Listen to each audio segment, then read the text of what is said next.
दोस्तों, हमारे हार्ट के अंदर कोई प्रॉब्लम हो रही है या कोई ऐसी बीमारी जन्म ले रही है जो आगे चल के प्रॉब्लम क्रिएट कर सकती है, इस बात का पता हम कैसे लगा सकते हैं। बहुत सारी ऐसी हार्ट की बीमारियां हैं जिसमें इस बात का अंदाज़ा ही नहीं हो पाता कि वो कब हमारे शरीर में जन्म ले चुकी हैं। कभी कभी लक्षण ऐसे होते हैं जो हमें इशारा करते हैं कुछ स्पेसिफिक बीमारियों की तरफ, जो कि हमारे हार्ट की बिगड़ती हेल्थ को बताती हैं, लेकिन हम अज्ञानता के कारण और उन लक्षणों को ना समझने के कारण उन्हें अनदेखा कर देते हैं। तो आज इस वीडियो में हम इसी पर बात करने वाले हैं, जहां मैं आपको बताऊंगा 11 ऐसे लक्षण जिनको आपको कभी भी इग्नोर नहीं करना चाहिए, स्पेशली अगर आप 60 साल से ज़्यादा उम्र के हैं, या आप डायबिटिक हैं, या आपका कोलेस्ट्रॉल हाई है, या फिर आप ओवरवेट है। तो चलिए दोस्तों, बिना किसी देरी के इस वीडियो को शुरू करते हैं। ये बहुत ही इंटरेस्टिंग वीडियो है और इस वीडियो को एंड तक ज़रूर देखिएगा, हर पॉइंट को अच्छी तरह ज़रूर समझिएगा, क्योंकि ये एक एक पॉइंट आपके लिए लाइफ सेवर का काम कर सकता है। आपकी प्रॉब्लम को जल्दी डायग्नोस करने में, उसको पकड़ने में आपकी हेल्प कर सकता है।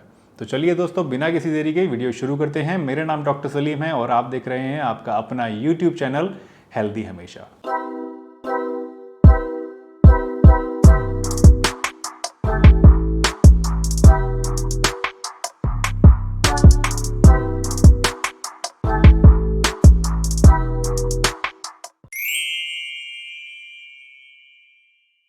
सबसे पहला साइन जो आपके दिल की बिगड़ती सेहत की तरफ इशारा करता है वो है चेस्ट डिस्कम्फर्ट। यानी अगर आपको सीने में दर्द की शिकायत हो रही है, डिस्कम्फर्ट की शिकायत हो रही है, तो ये आपके दिल की किसी भी बीमारी की तरफ इशारा करता है।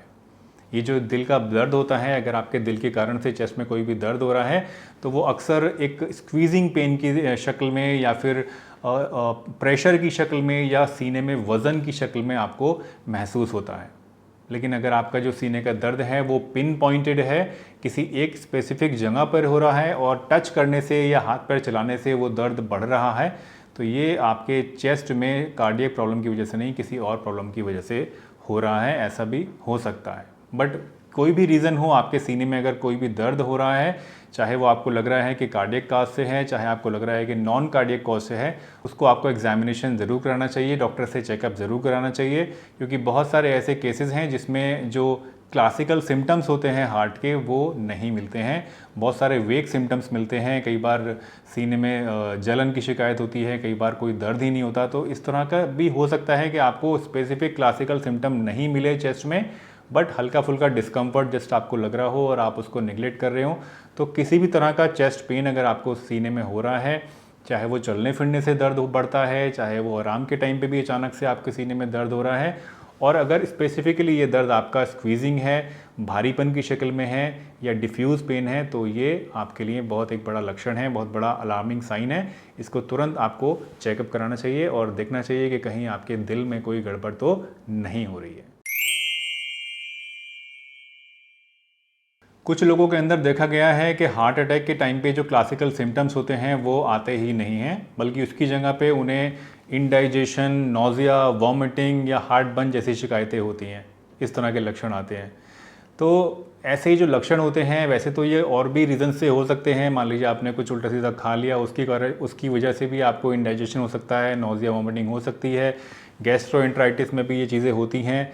लेकिन हमेशा ध्यान रखिए, इस तरह की चीज़ें अगर आपको हो रही हैं तो ये आपके कार्डियक कॉज की वजह से, हार्ट अटैक की वजह से भी हो सकती हैं। तो इनको कभी भी नज़रअंदाज नहीं करिए, स्पेशली अगर आपकी उम्र 60 साल से ज़्यादा है, या अगर आप कोई लेडी हैं। औरतों के अंदर ये चीज़ ज़्यादा नोटिस करी गई है कि उनके अंदर ये लक्षण जो हैं इंडाइजेशन वाले, नोज़िया, वॉमिटिंग वाले, ये ज़्यादा देखने को मिलते हैं। तो अगर आपकी उम्र 60 साल से ज़्यादा है, या आप कोई लेडी हैं, या आप डायबिटिक हैं, या फिर आपके अंदर कोई रिस्क फैक्टर है, यानी आपका कोलेस्ट्रॉल बढ़ा रहता है, या फिर आपको ट्राइग्लिसराइड बढ़े रहते हैं, या आपका बीपी हाई रहता है, या आपकी कोई फैमिली हिस्ट्री है हार्ट अटैक्स की, तो उस केस में आपको ज़्यादा सतर्क रहने की ज़रूरत है। अगर इस तरह के सिम्टम्स आपको आ रहे हैं और ये रिस्क फैक्टर आपके अंदर पाए जा रहे हैं, तो आपको उनको बिल्कुल भी निगलेक्ट नहीं करना चाहिए। कुछ केसेस में बहुत ही क्लासिकल सिम्टम्स देखने को मिलते हैं, यानी जो चेस्ट का पेन है वो आपके लेफ़्ट शोल्डर में, या लेफ़्ट आर्म में, या लेफ़्ट नेक में, नेक की लेफ़्ट साइड में, या लेफ़्ट साइड ऑफ जॉ में रेडिएट कर सकता है। तो ये एक क्लासिकल सिम्टम है और क्लियर कट सिम्टम है कि आपको हार्ट अटैक हो रहा है। तो अगर आपके सीने में दर्द है इस तरह का, डिफ्यूज़ टाइप का और वो रेडिएट हो रहा है लेफ़्ट साइड में, तो फिर तो कोई मतलब कन्फ्यूजन की बात ही नहीं है। आपको क्लियर कट इस बात का ये इंडिकेशन है कि आपके हार्ट में ब्लॉकेज है और आपको तुरंत जाके उसका ट्रीटमेंट कराना है। अनदर कॉमन सिम्टम जो कि आपको हार्ट ब्लॉकेज के केस में देखने को मिल सकती है वो है लाइट हेडेडनेस, यानी सर में हल्का हल्कापन फील होना या चक्कर से आना। ये भी एक बहुत कॉमन एक सिम्टम है जो कि आपको देखने को मिल सकता है। वैसे तो देखिए चक्कर कभी भी आ सकते हैं, अगर आपको एनीमिया है तो उस केस में भी आपको चक्कर आ सकते हैं। कभी कभी आप लेटे हैं और अचानक से उठ के आप खड़े हो गए तो एकदम से आपको 1-2 सेकंड के लिए चक्कर से आ सकते हैं।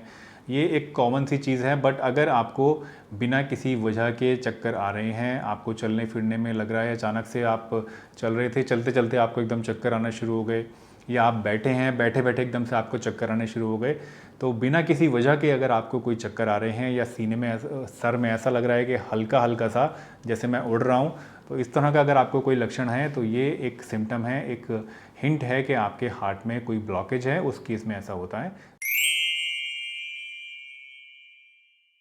पांचवा लक्षण जो आपके हार्ट ब्लॉकेज की तरफ इशारा करता है या हार्ट अटैक की तरफ इशारा करता है वो है आपके नेक या जॉ में पेन। जैसा मैंने आपको अभी थोड़ी देर पहले भी बताया था कि अगर आपके सीने में दर्द शुरू हो रहा है और वो दर्द रेडिएट कर रहा है आपके नेक में या आपके जॉ में, यानी आपके जबाड़े की तरफ, तो ये एक क्लियर कट क्लासिक सिम्टम है कि आपको हार्ट अटैक है। अगर आप अचानक से बहुत ज़्यादा थका हुआ महसूस करने लगे हैं या आपको कमज़ोरी महसूस होने लगी है अचानक से, तो ये एक क्लियर कट सिम्टम हो सकता है कि आपके हार्ट के अंदर ब्लॉकेज है। अगर आपके हार्ट के अंदर ब्लॉकेज है तो उसकी वजह से आपको अचानक से ये सिम्टम्स आने शुरू होंगे। यानी ऐसा नहीं होगा कि धीरे धीरे धीरे आपकी कमज़ोरी बढ़ रही है। आप कल तक ठीक थे, आज से अचानक आपको कमज़ोरी आनी शुरू हो गई, और वो कमज़ोरी इतनी ज़्यादा होती है कि जो चीज़ें आप डेली रूटीन में अपने पहले आराम से कर लेते थे, जैसे फॉर एग्जांपल आपका 2nd फ्लोर पर फ्लैट है तो आप आराम से चढ़ लेते थे, बट अब आपसे 1st फ्लोर भी नहीं चढ़ा जा रहा। या पहले आप मार्केट आराम से चले जाते थे शॉपिंग करने के लिए बैग लेके, लेकिन अब आपसे घर के बाहर भी नहीं निकला जा रहा। तो इस तरह की छोटी छोटी चीज़ें को नोटिस करिए। अगर आपको अचानक से कमज़ोरी महसूस हो रही है अपने अंदर और आप डे टू डे रूटीन की चीज़ें भी नहीं कर पा रहे हैं और ये कंटिन्यूसली सस्टेन कर रही है प्रॉब्लम, एक तो ये है कि आपको कमज़ोरी सी महसूस हुई, किसी कारण से आपने खाना वाना नहीं खाया या कोई और दिक्कत थी या कोई बीमारी थी, उसकी वजह से आपको कमज़ोरी हो गई फीवर से और आपने 1-2 दिन में वो नॉर्मल हो गई। बट अगर ये कंटिन्यूसली सस्टेन कर रही है, एक वीकनेस आपकी अचानक से आई है और फिर सस्टेन कर रही है, तो ये एक सिम्टम है, क्लियर कट लक्षण है कि आपकी जो प्रॉब्लम है हार्ट के अंदर वो बहुत ज़्यादा बढ़ चुकी है। स्नोरिंग या खर्राटे अगर आप लेते हैं रात को सोते समय, तो ये भी एक लक्षण है जो आपकी दिल की बिगड़ती हुई सेहत की तरफ इशारा करता है। वैसे तो देखिए थोड़ी बहुत स्नोरिंग करना, थोड़े बहुत खर्राटे लेना एक नॉर्मल चीज़ है, सभी लोग लेते हैं। लेकिन अगर आप बहुत ज़्यादा तेज़ खर्राटे लेते हैं और जो दूसरा बंदा है उसको ऐसा महसूस होता है कि आपका सांस जो है ना बीच बीच में रुक रहा है या आप सांस लेने के लिए कुछ मतलब स्ट्रगल कर रहे हैं सोते सोते, तो ये एक कंडीशन हो सकती है जिसको बोलते हैं स्लीप एपनिया। और स्लीप एपनिया जो है इसके अंदर क्या होता है, बीच बीच में आपकी सांस रुकने लगती है, उससे बॉडी के अंदर सोते समय ऑक्सीजन की कमी हो जाती है और एक्स्ट्रा स्ट्रेस पड़ जाती है हमारे हार्ट के ऊपर। तो अगर आपको स्लीप एपनिया हो रहा है, बहुत ज़्यादा तेज़ खर्राटे आप ले रहे हैं और सोते सोते आपको ऐसा लगता है कि सांस रुक रही है बीच बीच में, तो ये एक सिम्टम है, एक लक्षण है जो कि आपके हार्ट की तरफ इशारा करता है। अचानक से बिना किसी रीज़न के ठंडे ठंडे पसीने आना भी एक बहुत क्लासिकल सिम्टम है जो कि हार्ट अटैक की तरफ या हार्ट ब्लॉकेज की तरफ इशारा करता है। अगर आपको एकदम से अचानक बैठे बैठे बहुत ज़्यादा ठंडे पसीने आ रहे हैं तो आपको तुरंत अपने डॉक्टर से संपर्क करना चाहिए। उसके साथ अगर आपको चेस्ट पेन भी है तो खैर कोई बात ही नहीं है, बट अगर चेस्ट पेन नहीं भी है और अचानक से आपको ठंडे ठंडे पसीने आ रहे हैं और बिना किसी रीज़न के आ रहे हैं और इतने ज़्यादा प्रोफ्यूज़ आ रहे हैं कि आपकी शर्ट भीग गई या आपका बनियान भीग गया, तो ये एक बहुत अलार्मिंग साइन है और इस केस में आपको तुरंत अपने डॉक्टर से मिलना चाहिए, मेडिकल हेल्प की मदद लेनी चाहिए। बहुत लंबे समय तक अगर आपको खांसी रहती है तो ये भी आपके हार्ट प्रॉब्लम की तरफ इशारा कर सकता है। वैसे तो खांसी के और भी बहुत सारे रीज़न्स होते हैं, निमोनाइटिस के केस में भी आपको हो सकती है, ट्यूबरक्लोसिस में भी हो सकती है, अगर आप स्मोकिंग करते हैं उस कारण से भी हो सकती है।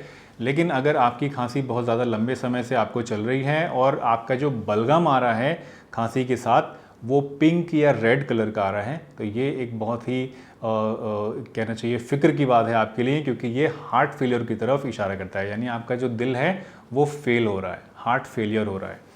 ऐसा तब होता है एक्चुअली जब आपका हार्ट फेल होने लगता है और वो पूरी तरह ब्लड को पंप नहीं कर पाता, तो जो ब्लड है वो लंग्स के अंदर लीक करने लगता है। और जब ये ब्लड आपके लंग्स में लीक करता है तो उसकी वजह से आपका स्प्यूटम यानी बलगम जो है वो पिंक या लाल रंग का होने लगता है।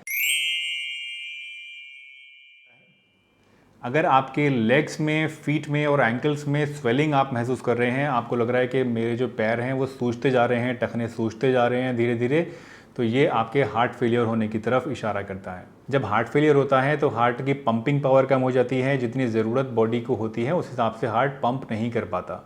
तो उससे क्या होता है, जो हमारी वेन्स होती हैं उनके अंदर ब्लड जो है वो भरना शुरू हो जाता है, वापस हार्ट की तरफ कम आने लगता है, क्योंकि हार्ट की जो पावर है पंप की वो कम हो गई है। उसकी वजह से हमारे पैरों में जो लोअर एक्सट्रीमिटीज़ होती हैं, क्योंकि ग्रेविटी की वजह से ब्लड नीचे की तरफ बैठता है, तो हमारे पैरों में, टखनों में और टांगों में सूजन आनी शुरू हो जाती है। ये हार्ट फेलियर की तरफ इशारा करता है। अगर आपकी हार्ट बीट इरेगुलर चल रही है तो ये भी एक साइन है कि आपके जो हार्ट है उसमें कोई दिक्कत चल रही है। वैसे तो देखिए थोड़ी बहुत हार्ट बीट ऊपर नीचे होना नॉर्मल होता है। अगर आप ज़्यादा एक्साइटमेंट में हैं या फिर अगर आप बहुत ज़्यादा नर्वस हैं या उदास हैं या फिर आपने बहुत ज़्यादा कॉफ़ी पी ली, कोई ऐसी चीज़ ले ली इसमें कैफ़ीन बहुत ज़्यादा था, तो इन चीज़ों की वजह से नॉर्मली हमारी जो हार्ट बीट है थोड़ी बहुत 19-20 हो सकती है 1-2 सेकंड के लिए। लेकिन अगर आपकी हार्ट बीट ज़्यादा लंबे समय तक आपको ऐसा महसूस हो रहा है कि गड़बड़ कर रही है, बीच बीच में या तो मिस कर रही है या फिर ऐड हो रही है, तो ये एक कंडीशन होती है हार्ट की जिसको बोलते हैं एट्रियल फिब्रिलेशन, उसकी तरफ इशारा करता है। तो दोस्तों, अगर आप दिल की बीमारियों से बचना चाहते हैं और समय रहते अपने दिल के अंदर पैदा होने वाली कोई बीमारी को पकड़ना चाहते हैं और उसका सही समय पर इलाज कराना चाहते हैं, तो आपके लिए इन लक्षणों को समझना और पहचानना बहुत ही ज़्यादा इम्पॉर्टेंट है। हमेशा याद रखिए, दिल के केस में जितना जल्दी आप कोई बीमारी डायग्नोज कर सकते हैं उतनी ही आसानी से और उतने ही इफ़ेक्टिवली आप उसका ट्रीटमेंट कर सकते हैं। और जितना देर आप डायग्नोसिस में लगाएंगे, जितने ज़्यादा दिन तक आपके अंदर बीमारी पनपती रहेगी, चांसेस ऑफ इम्प्रूवमेंट उतने ही ज़्यादा कम होते जाएंगे। दोस्तों, मुझे उम्मीद है आज की ये वीडियो आप लोगों को पसंद आई होगी और आज इस वीडियो से आपने कुछ ना कुछ नया ज़रूर सीखा होगा। अगर यहाँ तक ये वीडियो देख ली है तो इस वीडियो को लाइक किए बिना मत जाइएगा। अपने फ्रेंड्स और फैमिली के साथ इस वीडियो को शेयर करिए ताकि ज़्यादा से ज़्यादा लोग इस वीडियो से फ़ायदा उठा सकें और अपने दिल का बेहतर तरीके से ख्याल रख सकें। तो अगर इस चैनल पर आप नए हैं और पहली बार हमारी वीडियो देख रहे हैं तो चैनल को सब्सक्राइब किए बिना मत जाइएगा ताकि आने वाले समय में भी आप हमारी सभी वीडियोज़ को समय रहते देख सकें और उनका फ़ायदा उठा सकें। तो चलिए दोस्तों, इसी के साथ मैं डॉक्टर सलीम आपसे विदा लेता हूं, इस वादे के साथ कि फिर मिलूंगा आपसे इसी चैनल पर एक नई इन्फॉर्मेटिव यूज़फुल वीडियो के साथ। तब तक के लिए अपना बहुत ध्यान रखिए।